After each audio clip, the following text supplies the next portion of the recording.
Sports fans, what's going on? Patrick over here, Ghost Picks ATS, coming at you with a live stream here. We'll give it a second, get some people in here, make sure it's up and running and everything before we get going. But in the meantime, it's good to be back. It will be a casual talk here today, more so looking at some insights, help you guys out if you have any fantasy questions, fantasy advice, some DFS things, or anything of that nature. And we're live. Hope everybody's doing all right. It is the first Sunday of the year. Before we get into anything, never forget 9/11. It's easy to forget on a day like today, but shout out to all those who protect and serve. That's numero uno, numero dos, football. Let's roll. So first things first, I will start off just to get those early folks on board. I know everybody loves a good parlay, and in order from myself, a good parlay means there's something that's correlated. Give me the 9/11 never forget parlay, Commanders, Giants, Jets. All three straight off the board with the spreads. That's how we're going to start our day. I also love all three games as it is, but nothing wrong with a little added juice there. So if you have any fantasy questions or last minute advice, DFS, anything, feel free to drop them in the comments. This is going to be a little bit more casual than normal. I have one game in particular I want to talk about. That is the Bengals and the Steelers. But I'm willing to pretty much talk about anything. My premium card is out already, so I will not talk about a couple games or a couple plays. I'll keep that kind of under wraps. But any players, injuries, anything that you're looking for, any advice, I've spent a lot of time in the offseason preparing for just this week one, so might as well spill out all information for the most part. And with that being said, we'll fire it off. Bengals, Steelers. Game one out of the gate. This is one that I am more than willing to talk about here.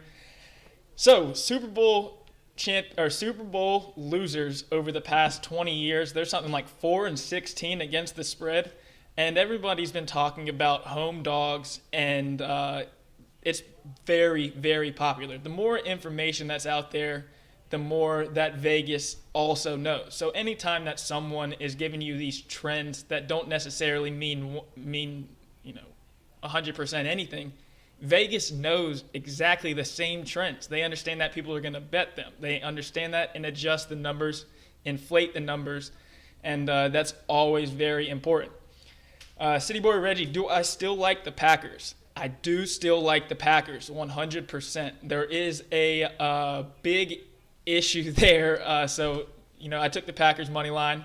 And with David Bakhtiari, he was projected to play. He will be out, and that is the reason for the line movement. Something that I'm always talking about. It's you got to be humble to know when you're right, or humble to know when you're wrong. Especially Vegas will move these lines, and reading the market is just as important as anything else. I have, a master's in data analytics, so I'm as big of a nerd as anybody, but, nerds struggle with sports betting, and that's because you can't numbers don't tell you everything. You got to look at the qualitative side of things, things that are not on paper. You got to look at matchups. You got to look at coaching adjustments. You got to look at all kinds of things that go into these plays. So if David Bakhtiari was playing in this game, and that line jumped the fence from Packers -1.5 to Vikings -1.5, I'd be shitting my pants. I'd be done. I'd be toast. It'd be Vikings all the way. I'd say we're out. If the Packers score first, we're looking to buy out of that. But that's not the case. There's reason for that line moving. It's an injury. And one of the most important things is that I've learned over my time is understanding which injuries matter and which don't. I'm very much not saying that David Bakhtiari doesn't matter. Left tackles 100% matter. It's the second most important position in football. It's one of the main reasons that I was on the Bills opening day out of the gate. It was the bulk of my write-up was, Stafford, comfortable. He had the all-pro left tackle, Andrew Whitworth, all last year. He's an absolute monster. He retired, and they got a rookie going up against a phenomenal defensive line. He's not going to have time to throw it. I thought that Andrew Whitworth's retirement was more important than Tre'Davious White's, the cornerback for the Bills, being out. Sure enough, it was. Stafford had no time to throw. They ate him alive. The Packers will find a way. The one thing that I like about the Packers is the anonymous part. You don't know really what's going to be going on in that game today between the Vikings and the Packers. Anyone who tells you they know what the Packers are going to do, they're lying. But I love that part about it. The Vikings, they don't really know what to game plan for, and that is always difficult. I think that when I was talking about my main play, or when I talked about it in my last video about the Packers, I was talking about how Davante Adams, I said the word cancer. He's not a cancer to his team. He's a good person in the locker room, good person out of the locker room. Like, he's not a cancer. But sometimes when you have a phenomenal player, you can rely on them way too much. In the NFC Championship game, or in the playoffs last year against the 49ers, there were many, many chances for the Packers to hit Valdez-Scantling or Lazard. These receivers were wide open. But instead, Rodgers forced the ball to his best player in double-team coverage, and it didn't work out for him. The Aaron Jones is actually – we'll go ahead and fire that one off, and then I'll get into the Bengals and the Steelers. One of my favorite player props of the day is Aaron Jones, over 5.5 receptions. It is plus 125. I think that without the left tackle, without Davante Adams, without Allen Lazard, the Packers knew most of these things heading in. So they're ready. The Packers are very ready. And whether it's A.J. Dillon out of the backfield, you might lose a little bit of carries from Aaron Jones, but what he loses in carries, I think he makes up for in targets. He's one of the best receiving running backs in the NFL, and really like him whether it's DFS or just over 5.5 receptions. I think he's going to get targeted many times today. He is the all reliable for Aaron Rodgers. Aaron Rodgers goes with EO over here with the funny comment, tough decision today, go golfing or watch football. For me, it's the one day of the year there's nothing going on but watching football. But back to Aaron Jones, Packers. I do like the Packers to get after him. The art of deception is huge. One of the biggest things about football is game planning for your team, or for your opponent. If you don't know what you're game planning for, good luck. So I'm still Packers money line all the way. Next game, Bengals and the Steelers. I think this line kind of reeks. That's one of my main things. That line reeks. It is reading markets, reading the market, reading Vegas, understanding what they know.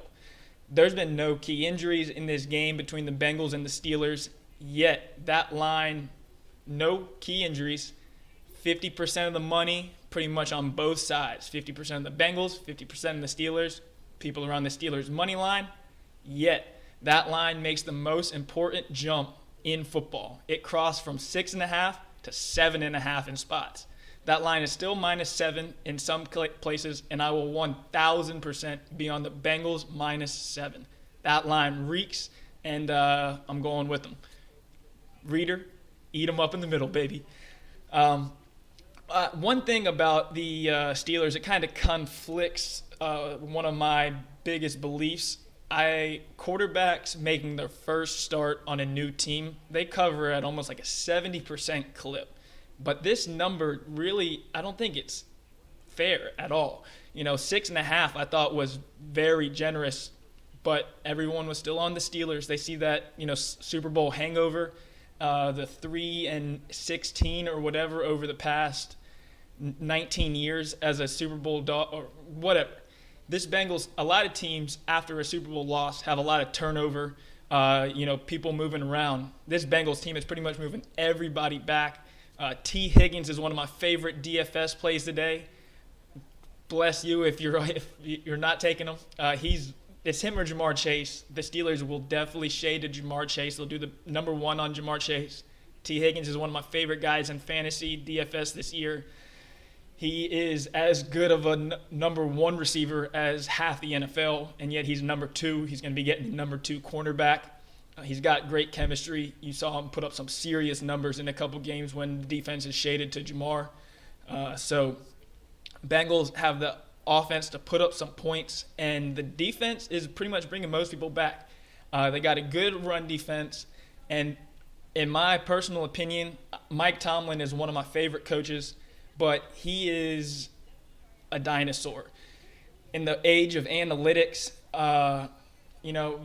Belichick is also a dinosaur. These guys are phenomenal coaches, but when you make decisions that influence your team to win or lose, such as going forward on 4th and 2 in your own on the other side of the field, you go for it every single time. I don't care what old football says. They're as good at coaches as anybody, but every time that you punt the ball on 4th and 2 on your own side of the 50, you are losing opportunities to win the game.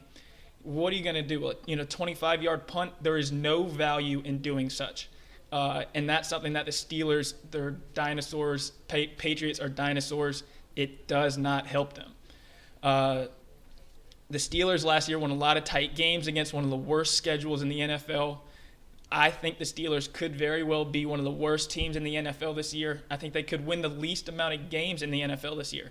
They're in a division with a tough division with a pretty decent schedule. They've got Trubisky in there playing quarterback. I don't hate Trubisky. It's not like he's all right. People are so quickly to forget he was the leading ticket getter for MVP coming off of his first season in the NFL where he made the playoffs. I think Matt Nagy is, he's the worst, maybe the worst coach besides Adam Gase, potentially in NFL history. So Trubisky definitely has a little bit of upside, but their best player is Najee Harris. He has a Lisfranc injury that's not good. People have kind of swept it under the rug. Last year he had 300 touches and was not efficient doing it. It was the reason that it was good is because of purely volume. With an injury like that, I'm not big on the Steelers this year, and it is what it is. I'll take the Bengals minus the 7. Definitely shop around because it has crossed through 7 in multiple places. It's the biggest line movement in the game, crossing from 6 to 7, 6.5 to 7.5. So give me the Bengals. If you're just hopping in, welcome. Any fantasy questions, DFS advice, anything any games that you're pretty much talking about, feel free in the comments.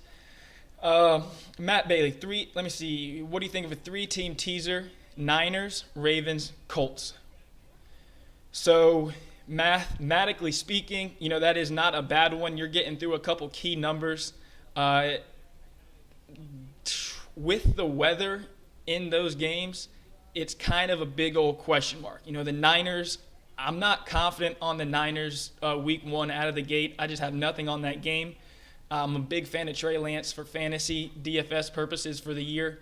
But you're telling me week 1 out of the gate in Chicago with nasty weather, no George Kittle. There's a lot of moving pieces for this San Francisco team. They have one of the worst offensive lines, which has been it hasn't been talked about this year. I'm all about DFS and fantasy and whatnot, but the way that I gain value in a lot of my things is looking at offensive lines. Offensive line is just as important as any position in football. Besides Trent Williams, who is probably the best left tackle in football, they're weak. The rest of that line is the middle of that defense. It will struggle this year. I think the Bears are terrible. Kind of like the Niners in that one. And then you got the Ravens, who, I do like the Ravens to win. But when you look at that team, they've got no J.K. Dobbins. Once again, they're also missing their left tackle. Ronnie Stanley is top 5 left tackle in football. He is out. They lost Marquise Brown. They're running out there with a bunch of I don't want to bring up like Madden or anything, but if you're playing Madden, their offense is probably like a 72. They're terrible. They've got nobody. Rashard Bateman could have a big year. Lamar obviously could have a big year as well. I like Lamar. He bet on himself. I think Lamar is similar to James Harden in that he has dominated regular seasons in the past, and in particular the week 1s.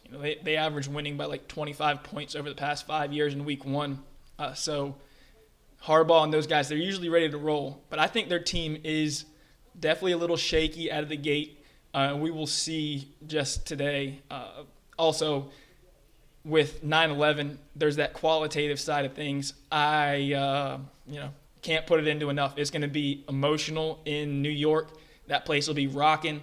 The New York Jets and Joe Flacco, don't get me wrong, they absolutely suck. But sometimes, some things, I'm all right leaving that one alone.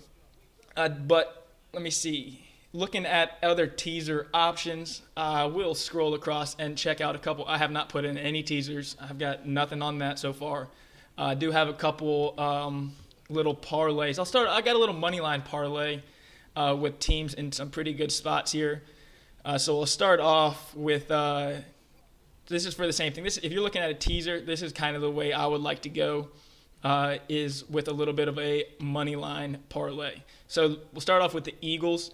Everyone is very high on the Eagles to win this season. Win the NFC East, win the Super Bowl, Jalen Hurts for MVP, yada, yada, yada. I'm not as high on them, but I'm definitely not as high on the Lions week 1. The Lions could very well have the best offensive line in football, but they're missing the 2 guards and Frank Ragnow, who is that is absolutely crucial. They're missing a huge piece of that offense with Jared Goff, who is shaky under pressure. You're missing 3 offensive linemen. I'm out. I like the Eagles money line in that one. And on to the next game, the Commanders. The Jags have been very popular in just about everybody. The Jags are one of these games here. I will say the Commanders minus the 2.5 are a premium play for me today. I think that even though we got Carson Wentz, it's a little bit shaky anytime you're backing Wentz. But that Jaguars team, the public is on them. Sharps are on them. Squares, ma, pa, brother, sister. Everybody's on the Jags. Doug Peterson coming in there, I don't think affects it a ton. I think the Jaguars get progressively better as the season goes along. I love Ron Rivera out of the gate. I think that Carson Wentz showed last year with Michael Pittman he can throw the deep ball. While he does have some dumbass turnovers, there's no ifs, ands, or buts about it. I think he can take the top off the defense with Dotson on the outside and Scary Terry. I really like Scary Terry in GPP lineups. I think people are, for DFS, I think people are kind of staying away from Terry because of who his quarterback is. Understandable, but all it takes is, 2 passes, and Wentz, if anything, he's not afraid to throw the INT, and that's always crucial in my book. He'll launch it, let her fly. Terry is as good as anybody out there. So give me the Washington money line. I like the Bengals money line if we're throwing a little piece in there. I think that the Steelers are terrible. I really do. Last year, if it wasn't for T.J. Watt, who could be, top 3 defensive ends in football, he's a beast. You got to definitely protect him. But the Bengals' offensive line got better this year. That was, without a doubt, the biggest weakness of that team last year. I think they win the Super Bowl if they have a better offensive line. The final play of the game or whatever, Jamar Chase burns the cornerback down the sideline. But Burrow didn't have enough time in the pocket to look it off and find him over there. So ends up getting sacked. It goes underneath. They lose the game. Yada, yada, yada. I like the Bengals. And then maybe my most unpopular one of the week, I'm going to go with the Chargers. This 4-teamer pays plus 400. Eagles, Commanders, Bengals, Chargers. Everybody's on the Raiders. Everybody loves the Raiders this year. There's a lot of new pieces, new coach. They didn't play much in the preseason, and you're going up against a Chargers team that I think could be the best overall team in football. They've got one of the best offensive lines. They've got Mike Williams. Gerald Everett is a sleeper at tight end. He's an absolute athlete. And then you got Mike Williams. You got Austin Eckler, Khalil Mack, and Joey Bosa on the sides. It's an absolutely stacked squad. Derwin James, it's all the way through. They were unhealthy last year, and I think they will continually get better. I like the Chargers to come out, and then there's also that last little piece of added juice. The Raiders knocked them out of the playoffs last year. They will be ready to play. They'll be fired up at home. And I also didn't mention, possibly a top 5 quarterback in the NFL, Justin Herbert. Oh, man, I'm high on Justin Herbert this year. I think he makes that leap. He's a beast. He's got everything you look for. 6'6", runs, pass, smart. and their coach has some balls. He might be an idiot sometimes, going for it too much, but that teams follow their coaches. When a coach has faith in a team to get a first down on 4th and 5 on their own side, the team rallies. It's just one of those things. I'm big on the Chargers this year. I think that they'll probably finish second in that division, but make a run in the playoffs. Them and the Chiefs. It's the absolutely stacked division. Probably the best of all, maybe one of the best of all times when you're talking about Russell Wilson, Derek Carr, Patrick Mahomes, and Justin Herbert, along with some pretty good defenses. It's going to be a brute to get out of there. Let's see. Patrick, where you been hiding? I won't be hiding. Baseball, baseball is tough. As far as everybody's in here, I don't like giving out anything, and I don't like giving out bad advice. Post All-Star break, we went on an absolute phenomenal run in baseball, but it's tough. Baseball is very difficult. It's a lot of losing goes on in baseball. You put out 5 games a day, you go 3-2, put out a free play, it might lose. Baseball is a long season. There's a ton of losses in baseball. It's just one of those things. It's a grind, but is what it is. We are back. It's NFL season. Won't be missing me around here. Steven Harrison, better in fantasy. Deontay Johnson, Cortland Sutton in full-point PPR. I think that one's a tough one. So Deontay Johnson probably going to be targeted more, get more catches. Resting on Cortland Sutton in Seattle. I kind of like the Seahawks tomorrow night. That's one of those games. The 12s are going to be going wild. Russell Wilson's welcome back into Seattle. It's going to be a tough place to play. I know the Seahawks absolutely suck. They're terrible. But they know Russell Wilson better than anybody. Russell Wilson will be emotional himself.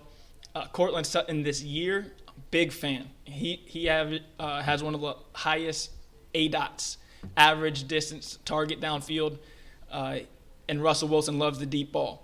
So let me see, Deontay Johnson, they play at 1 o'clock today, so you can't really sit on that one. But if I'm looking for a safe floor, I'm going Deontay Johnson. If I'm looking for a high ceiling, I'm going Cortland Sutton. I think Cortland Sutton has a better chance of scoring and definitely has the better quarterback in that matchup there. That was pretty good. I'm borderline out of breath. That was that 20 minutes of rolling. But yeah, any other questions? Let's see what we got over here. The EO likes the Chargers, Raiders over. I don't hate it. I mean, I don't have a play on that one, but in the dome, Chargers coming out firing. Devontae Adams, new on that roster. Darren Waller, Hunter Renfrow. There's weapons all over the place in that one. It'll be an interesting matchup. No real interest in that total there. See, scrolling up, going back to the top. Okay, Cincy, the Broncos, and Tennessee in a little teaser. So I will say the one, I don't know if you have the Tennessee money line or Tennessee plus the half. Anytime that a team is a 5.5 point favorite, that is the number one 5.5 to 1.5. You don't want to tease those because 0, if it ends on 0, which doesn't happen, you're losing a point to go through the teaser. So that's always tough. If there's one time I don't suggest a teaser, it is from 5.5 to 1.5 where you have to go through 0 because you're just losing a little bit of value there. And that's, I said analytics, masters in it is mathematically speaking, sometimes there's better to you lose a little value mathematically speaking. And not all bets are math based, but it is what it is. Let's see. Let's see. But while we're waiting for maybe a couple more questions or fantasy and whatnot, do a little recap here. So right out of the gate, I like Aaron Jones over 5.5 receptions. That is at plus 125 with no Devontae Adams, no left tackle. Aaron Rodgers is going to go to the guy he trusts. He's going to bank on, Aaron Jones is one of the best receiving running backs in the NFL. Great hands. And he's got the trust of Rodgers. Rodgers has said it many times about, he needs trust to, bank on these guys. So Aaron Jones over 5.5 at plus money. I do like that one. We'll be taking the Bengals minus the 7 because that line reeks. Let's see. Oh, and the 9-11, never forget, parlay of the day. We're going with the 2 New York squads and the Commanders. Jets plus 5.5, 6.5, Giants plus 5.5, and Commanders minus 2.5. Anytime I'm looking to do a parlay, I try to find something that's a little bit correlated. These teams, these crowds, they will 100% be fired up, even though the Giants are on the road. Titans are actually one of my teams I'm looking to fade this year. King Henry and Mike Vrabel as a favorite. They cover at like a sub 40% rate, and then as a dog, they are like at 80% against the spread. They're a scrappy squad. Understand how to keep games close, but losing, drawing a blank, left defensive end, tore his ACL in preseason. That's huge. Losing a little bit of pressure. You also lost A.J. Brown. There's a lot of new pieces in Tennessee. I think they'll be all right. I'll say it right now. If the Giants somehow beat the Titans or cover this game, I will 1,000% be taking the Titans next week on the road in Buffalo. Everybody and their mothers will be on the Buffalo Bills, just like I was in week 1.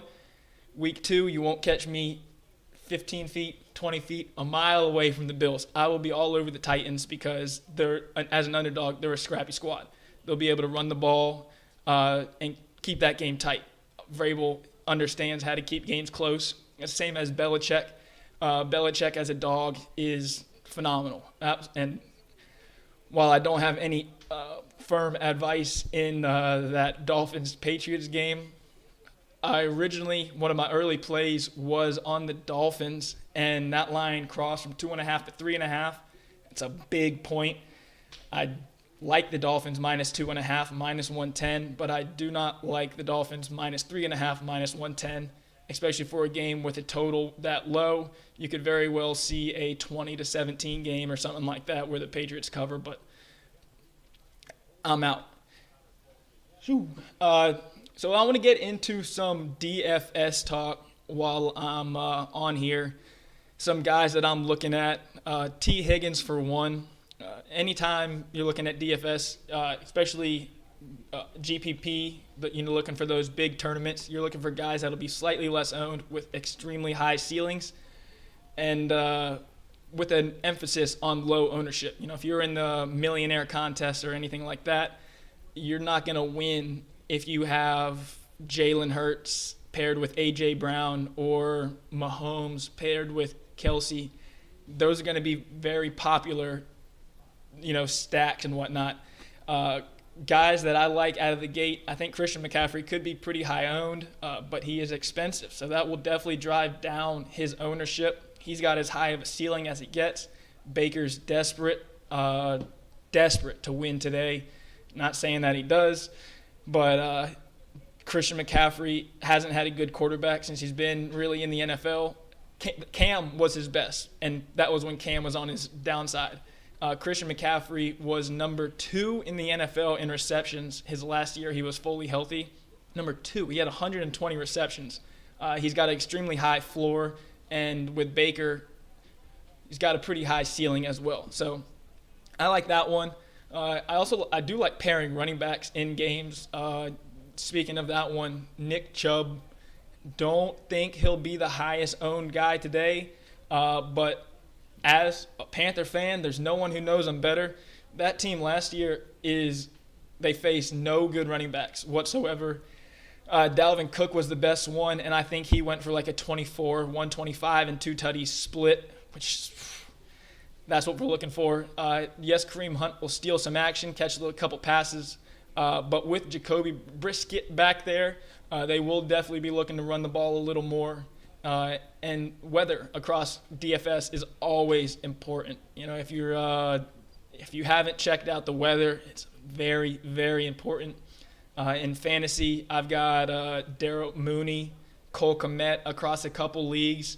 I think those guys are going to be good this year. they're going to be on a Bears team that's losing games, that's going to be throwing the ball more. I think Justin Fields is going to be better than people think with a bad offensive line and get the ball out. But weather's absolutely nasty up there. If you have a possible option, I've seen David Njoku, Gerald Everett out there on waivers in a couple leagues. Those are guys who are phenomenal subs. So if you have a guy like Kmet or Kittle, if you've got Kittle and you're looking for a tight end off the waiver wire, Jacoby Brissett in his time as a quarterback has targeted tight ends at like some 35% clip. It's like one of the highest in the NFL. It's ridiculously high.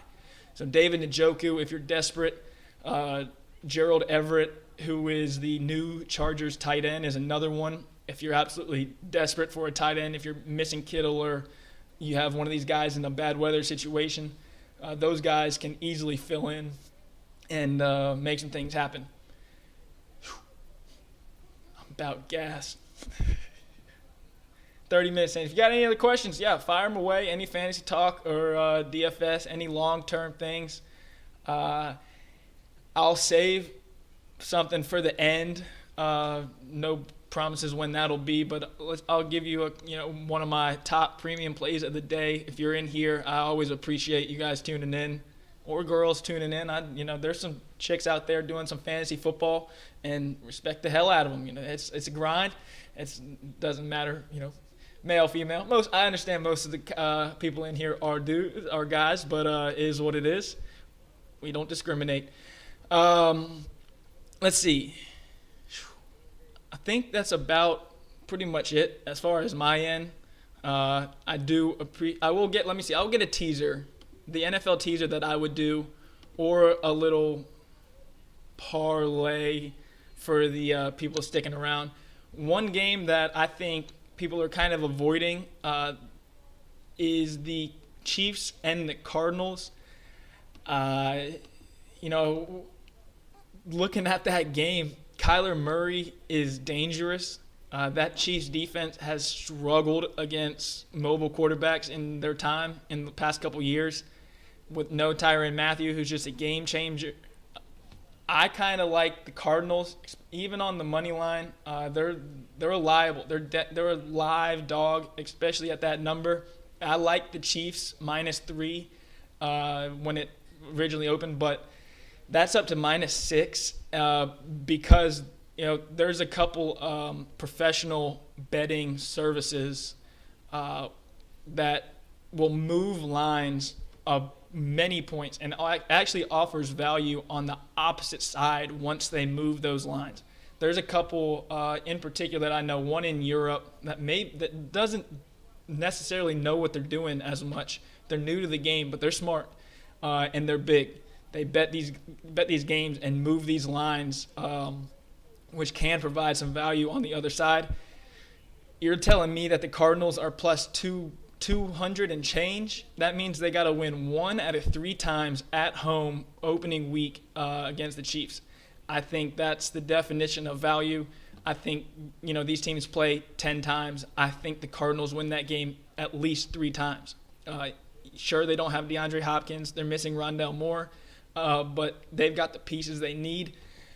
Marquise Brown is that stack there, I think, could provide some serious upside. So if you're looking to stack a GPP lineup for a tournament in DFS, if you pair, Kyler with Marquise Brown or AJ Green. AJ Green's only like 4,800 on DraftKings. I think he's certainly liable for a touchdown here today. I actually haven't looked up what his anytime touchdown is, but I know it's going to be at least plus 200, at least plus 150, probably closer to plus 200 or more so. I like that. It's going to be a shootout for, more than likely. You've got Cliff Kingsbury going up against all of his old guys. Last time Mahomes and these cats all played, it was like 150 points in college, but they know what they're getting into. Marquise Brown played with Kyler at Oklahoma in college. If you watch them, they averaged I forgot what the number was. Someone dug it up. It was like 20 yards a target, something insane. I wouldn't take them in a cash lineup going for, a top 50-50. But if I'm looking to win a milli, I'm looking for guys that can absolutely take the top off the defense. pairing those guys can always provide some big-time value. Travis Kelce last year, opening week, was like 8,500 for a tight end. Now he's lost Tyreek Hill, and these guys, they don't know what they're going to be doing for the most part. Who's Mahomes going to go to? Now he's only like 6,500. So you can stack up a whole hell of a lot of good players in this year. I like what DraftKings has done. They've made people a little more reasonable. And if that's the case, you always got to look for those guys down bottom. Some bottom guys, I'll wrap it up with some guys that I love at the bottom of the DFS lineup, and then I'll close it out with a premium play as a thank you for you guys for tuning in. So guys at the bottom, if you're looking for a GPP lineup, guys that could go crazy and be the difference maker, a guy like let me pull him up over here. Let me see. Was it Jones? Hold on. Question here. Is Jones you like in Packer game plus money? Yeah, Aaron Jones over 5.5 receptions. It is plus 125. Big fan of that play here today. I think I like him if you have FanDuel, DraftKings, I like his alternate totals, anything over like 8.5. I think he very well could catch 10 passes in this game. The Vikings, they're going to want to move the ball. Justin Jefferson and whatnot, they are going to want to score. Kevin O'Connell pick up the pace of the game. So that will give the Packers more opportunities. I like the Packers. If the Packers are down, I love Aaron Jones to catch more passes. It is what it is. He's the biggest benefactor, I think, to Devontae Adams being out is Aaron Jones catching the ball. I like him all year long as long as he can stay healthy. Aaron Jones is going to catch a lot of passes this year.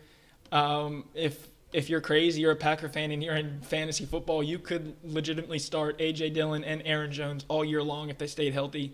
I think A.J. Dillon is more likely to get in the end zone, and Aaron Jones is more likely to catch a ton of passes. I think he could flirt with, he's 27, 28, which is right around that age where you got to start worrying about injuries and whatnot over the long course. But if he stays healthy, I think he could be up there with, what Christian McCaffrey does, catching 100-plus passes. I don't think that'd be crazy whatsoever. I'm pulling up my numbers on the long shots for DFS, some guys that I have over here. So you can go with if you want to go cheap tight end, guys like Njoku at 3,900. If you want to go extremely low on a tight end, Austin Hooper is probably going to be a big benefactor of A.J. Brown being gone. Tannehill likes his quarterbacks. Don't love that one as much, but Gerald Everett is another one, 3,800. And then there's the opposite end of the spectrum. I think there's some big-time GPP value in taking a tight end like Kelce or Mark Andrews, where they're going to be exponentially higher than the rest of the field. But if you're looking to save some money, tight end is never a bad spot to do it. And then there's also 1.5 million wide receivers, rookies in particular, that are dirt cheap. Guys like Dotson for the Dotson and Dubes, Smoking Dubes from the Packers. I think both those guys will be Dubes is going to be a little bit higher owned, in my opinion, than Dotson. I think they both provide similar upside. New quarterbacks with not many options on these teams. With Lazard being out, Dubes should get a little bump there. But Dotson, first-round pick, he's a beast, absolute freak athlete, and we've seen rookie wide receivers go absolutely crazy out of the gates. That's the one position in the NFL where there's a complete no translation or no gap from college to NFL. Olave is an interesting one there. A couple that I have in multiple lineups are Kadarius Toney for the Giants. If he's healthy, if he's fully healthy, he's one of the most dynamic receivers. With Brian Dabble in that Giants offense, I think that's a team that makes a big jump this year. Hint, hint, hint, hint. Kadarius Toney and the Giants. Brian Dabble.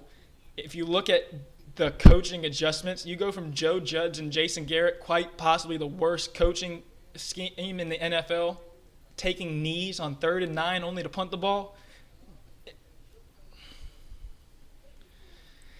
Now they got Brian Daboll, who's one of the most aggressive passing head coaches in the NFL. He passed it almost like a 60% clip on early downs, which is a great recipe for success. It's the Tom Brady, Aaron Rodgers. They love doing that. That 1st and 10, you have a pack box, and they take a 5-yard pass. It just shorten the sticks, make it easier. Kadarius Toney with a team with Kenny Golladay is lazy and washed up, in my opinion. Kadarius Toney will 100% be more of a liable option in that offense, and he's only 4,100 in DraftKings. Sleeper. Another one in a game where a team might be down and throwing the rock a little more, Nico Collins for the Houston Texans. So Nico Collins should be out there. He should be starting. I like his anytime TD for what it is. It's like 300, something ridiculous. His total yards is only like 39. He is somebody who is a just benefactor of opportunity. He'll be on the field for almost the entire game. Big guy that has Mills' trust. I think that I've got, Brandon Cooks in just about every fantasy league because he fell just absurd amounts. And people don't respect the Texans. Understandable.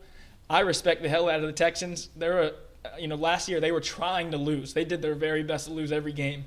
But Mills Mafia, that cat from Stanford, he's very smart. He improved just about more than anybody. You watched him early on in the season. He was bad. Learning a lot. Learned very quickly. He and Brandon Cooks had a great chemistry. Obviously, Cooks will be the number one corner, which opens up the field for Nico Collins. And he's only 4,200. Another guy just absolute steal, in my opinion. Shoo. Let me see. Who are some other ones? So a popular one is George Pickens. I'm not a huge fan. I think he should be priced down there with some other rookies that are a little bit cheaper. He's 4,100 as well. I'd rather go with any one of the other guys that I mentioned over him. Let me see. So that's about it. Dotson, as far as looking at value guys, those long shots for cheap receivers. Chris Olave. Jameis Winston is one of the ultimate, say a prayer, launch it down the field. Chris Olave is one of the most electric receivers in football. He could be a huge benefactor there today or this year. I know I like Olave simply because of that. But the one strength of the Falcons is their secondary. So that one's a little more, if you're looking for a guy with a low floor, high ceiling, that's Chris Olave in my opinion here today. He could go for nothing, or he could go absolutely wild. He could be one of those guys with a stat line like Gabe Davis, 2 catches for 85 yards and a touchdown, which at $4,500, that will do the trick. All right. I think that's about all we got for the cheap guys there. And then if you look to stack your wide receivers and you want some cheap running backs, not that Saquon Barkley is cheap, but at $6,100, if you look at the other players in his talent category, Barkley is absurdly cheap compared to all these other guys. Barkley is healthy, and the reason he's priced $6,100 is because of what he's done in the past where he hasn't been healthy. If you look at games where Barkley's been healthy, he's worth at least 7. More than that, especially when you look at what these running backs are running for here, especially the pass-catching running backs. All these pass-catching running backs, he's by far the cheapest of them all. Derrick Henry or Saquon Barkley, Derrick Henry is $2,300 more expensive, $2,500 more expensive in DFS. I think they could easily get the same amount of points. He's just in a great spot there. If you're and then that's about the extent of what I like in the – I didn't even say the cheap guys.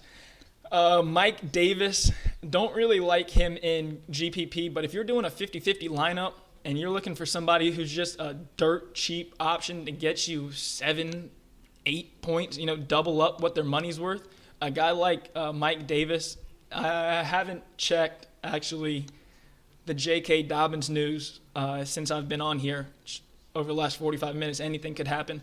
But I'm like nearly positive J.K. Dobbins will not be playing today. Just the way they were talking about it, I don't think he's playing. So Mike Davis in the backfield with nobody on a team that loves to run the ball against a pretty good Jets front seven. So his ceiling is certainly capped. But if he gets in the end zone, he could most definitely put up 12 points. And if that's the case, you're looking at about triple his price on DraftKings, which is really what you're looking for. I think another one, talking about the same game there on the opposite side, Michael Carter.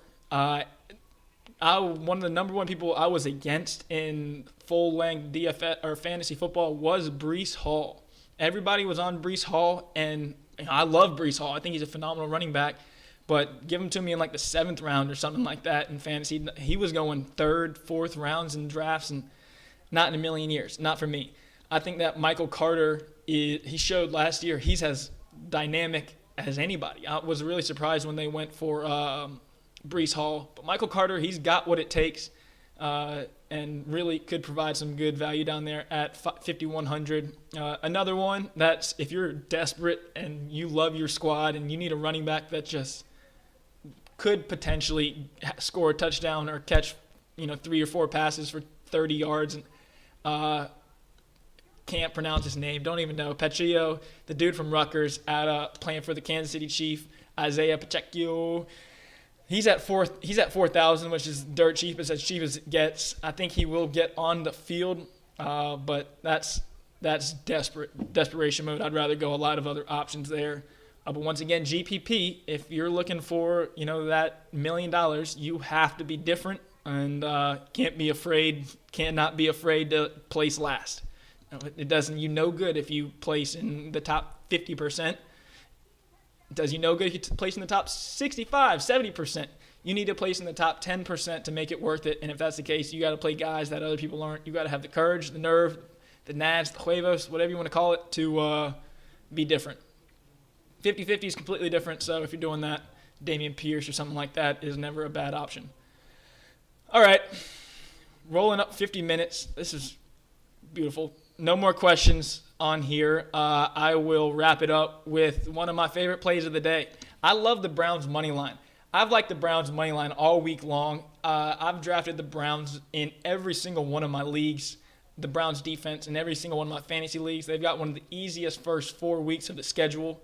They're going to run the ball heavy. They've also got just Myles Garrett, who is disgusting.